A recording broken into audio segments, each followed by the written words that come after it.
How's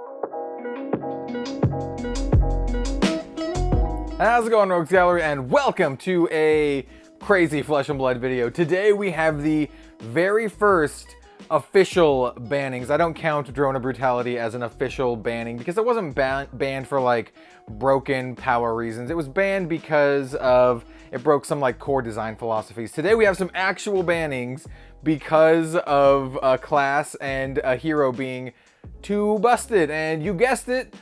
It's the boogeyman, the Baba Yaga, Chain. Chain's not getting banned, but some of his toys are getting banned, and it is super interesting. So let's just talk about it. I do want to mention a couple things before we get started. As always, if you're looking to pick up some Flesh and Blood sealed product, definitely check out my channel Fireball affiliate link in the description down below. You should also check out your local game store. Definitely check them out and support them first, but if you can't, go ahead and use my affiliate link with Channel Fireball. It goes and supports me, and I greatly appreciate it. So this band announcement kind of came out of nowhere. In fact, I'm going to be pushing back today's video, which is going to be discussing aesthetics in card games, to tomorrow or maybe even the day after, just so I can get this one done. So I read through it, but we're still going to read through it a little bit here on the phone. I highly recommend you read the article too. It's just the banned and restricted announcement, September 21st, 2021, by James White. He basically just talks about how even though Tyler Horspool won the Calling Las Vegas with Prism, that Chain's still kind of a problem. And I agree, 100% agree. Having Chain so much in the meta is definitely a problem. Even if Chain can be beaten, it's still a problem because you don't want only Chain and Prism. Like, that's not fun for anyone. So I mean, unless you like love playing Chain, and I like playing Chain, but a diverse meta is good, right? So the first card on the chopping block is Seeds of Agony, and I know this is one that a lot of people were gunning for, so it makes a lot of sense. It's just a zero-cost card that can be played from Banner Zone that deals a little bit of chip damage. The fact that it costs 0 is super busted with Chain's toolset, and just being able to get really easy Ursers, and I don't think a lot of people are going to be surprised on this one. Seeds of Agony is banned. One thing to note, they said that they're keeping an eye on Unhallowed Rites, which is very interesting. I'm not sure if Unhallowed Rites needs to be banned, but it's very interesting that they said that they're going to be keeping an eye on this card.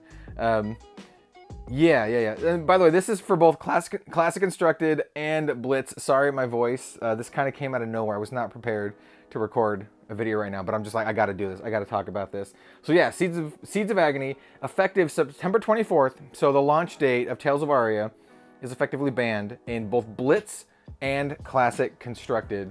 Doesn't say Ultimate Pit Fight. You could still play your Seeds Chain in Ultimate Pit Fight, but I mean, if you're bringing Seeds Chain to Ultimate Pit Fight, come on, man, what are you even doing? So yeah, Seeds of Agony. I'm not surprised. I'm not sad. Good riddance. I love Chain. I love Runeblade. It was originally one of my favorite classes to start out with Viscerai, but it's gross and it's overtaking the meta, and I think it just needed to be done. I was kind of hoping that we'd wait to see how Aria, affects things, and they even talk about that here.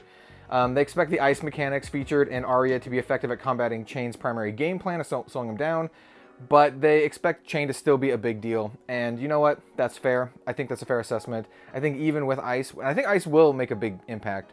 I think even with ice, Chain is going to be a big deal. Without Seeds of Agony and ice, I think Chain's going to be knocked down quite a bit. Not like he's not going to go bottom tier. He's not going to be Azalea tier, but definitely not going to be as good. However, that's not the only card that's getting banned. And this card, and by the way, you should read the whole article. They talk about like how Seeds became, to the point where it needed to be banned. They talked about like banning when Living Legend exists. And honestly, I think it's a good idea to ban when Living Legend exists, because you don't want to have like a bunch of unfun gameplay from all of these tournaments, waiting until Chain gets banned, right? Or, Seeds or whatever gets banned. So I think it's a good idea to ban it now, just so everyone can have fun, and it could be a balanced playing field. I also apologize from Mustache. Like I said, man, I was not prepared. I was not prepared. So, the next card, and I don't know about this one. I think it probably needed to be looked at, but banned right off the bat. Holy crap. Duskblade from Tales of Aria, a set that's not even out yet, is getting banned. This is nuts. Like, this is actually insane. I don't know how I feel about this one. Seeds, I'm 100% for. Ban that Seeds. It's a common card. It's a problem. Just ban it. Duskblade, I think it's going to be a problem. I think it's really, really freaking good. And they admit that it's a mistake. It was a design mistake added late in Aria to kind of just, you know, for flavor reasons. Duskblade, Dawnblade, harkening back to Monarch. It makes sense, but man, it's gonna suck so bad for everyone who opens up a cold foil Duskblade coming into the Aria season, man. That's real rough. They said they basically just didn't test it as much as they wanted to. And you know what? I love the transparency here. They're like, you know what? We messed up. We messed up hard and we have to ban it. It's our fault. I love them taking, you know, what do you call it? What do you call it when you take ownership of your mistake? Yeah, so they think they can find its place in Blitz. So Duskblade is only banned in Classic Constructed. Seeds banned in both Classic Constructed and Blitz. Duskblade banned in only Classic Constructed. So you can still play it in Blitz, which is kind of cool. What really sucks about Duskblade is I kind of wanted to try it in, like, Viscerai, man. Like, I want to try it in Viscerai, I wanted to try it in Briar, and the fact that it's banned because of Chain means you can't do that in Classic Constructed, which really sucks. I'm probably just going to run the Rosetta Thorn in my OTK Viscerai now, but, well, maybe. Reaping Blade is still very good. But it's very interesting. They also talk about if banned cards could ever become unbanned, and it says, yeah, they could consider it if they think it's a good, you know, gameplay experience. I just think this whole thing is crazy. Banning Seeds, not that crazy. Banning Duskblade, a majestic card that has a chance to be cold foil in a set that's not even out yet, is crazy. It sucks, man. Like, it does really suck.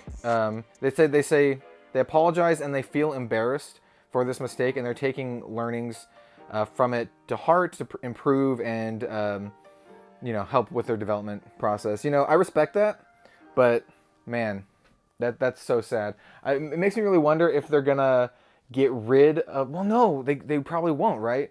I was gonna say maybe they're gonna get rid of Duskblade in Unlimited, but why would they? It's legal in Blitz. You can still play it, so they wouldn't get rid of it. So it's probably just gonna still be there. Very interesting. Yeah, as I twirl my mustache.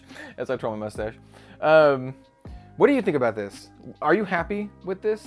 As someone who loves Runeblade, not particularly Chain, but as someone who loves Runeblade, I am really happy with the bans overall, because diverse metas are fun, and I mean, I'll be honest, man, I just want to play Ranger. I just want to play Ranger, and knocking Chain a couple pegs down is going to make that a little bit easier for me to play Ranger. Probably not a ton, but I'm really gunning for, or not gunning for, I'm really hoping to play Lexi. Gunning to be really good with Lexi. But yeah, I highly recommend just reading the whole thing. It's very, very interesting. It's interesting that they're like, oh, we want Chain to be competitive, but I kind of read that as they want all of their heroes to be competitive, not that they just want specifically Chain to be competitive. I think that's kind of the intent. You know, they just want all of their Classic Constructed, or heroes, to be competitive in Classic Constructed. But still, the fact that they're banning these is, it's a good sign that they're paying attention. I know a lot of games would just ignore this, and they're just like, you know what, we just need to make as much money as possible. Who cares? Leave those Duskblades in. We need the money. We need them to open paths. They're doing something that actually hurts their bottom line. Like, this hurts their booster pack sales because they're banning a card, an exciting new card in the newest set that's not even out yet. And I respect that a lot. You know, obviously it was a huge mistake. I mean, they thought it was obviously a huge mistake, but the fact that they're banning it, Duskblade that is, you know, I respect it. I respect the decision a lot. It super sucks because it's definitely going to hurt them. But it's those hard decisions, right? These are the make or break decisions that really make it for you as a card game, whether you're going to succeed or fail. And being proactive on this, going into the Tales of Aria season, is something that I like to see. You know, in a perfect world, nothing would get banned ever, but you know, it's not a perfect world. Legend Story Studios, keep this in mind. Like everyone, keep this in mind. It's still an indie company, right? They're still a tiny indie studio. Like, they're not Wizards of the Coast. Even though they're run by very, very smart people, very, very talented people, you know, it shows that stuff like this can happen. Hopefully, not as much. They said that they're taking it to heart. They're learning from it. And once again, I really respect the decision. So, you know, mad props to any company that willingly takes a hit for the betterment of their product. And that's exactly what they're doing. So, yeah, that's basically my thoughts here. Let me know your thoughts in the comments down below. Crazy times. Are you excited now for the meta, though? I'm kind of excited now for the meta. Like, no chain, no Duskblade. That kind of opens things up, right? That makes things a lot more exciting. So, oh man, I'm really excited to see what the constructed meta is going to be going into like nationals at the end of the year. I'm really excited for that. So yeah, let me know in the comments down below what you think. I think this is a good idea. I think this is a good sign. It sucks for Duskblade, man. Really sucks, especially for people opening up, especially for people who already bought them. If you already bought a cold foil Duskblade, rip in peace, my dude. Oh man, that freaking sucks. But it is what it is. Anyway, have a good one. Have a good one all. And we'll see you next time for some more Flesh and Blood content. See you later.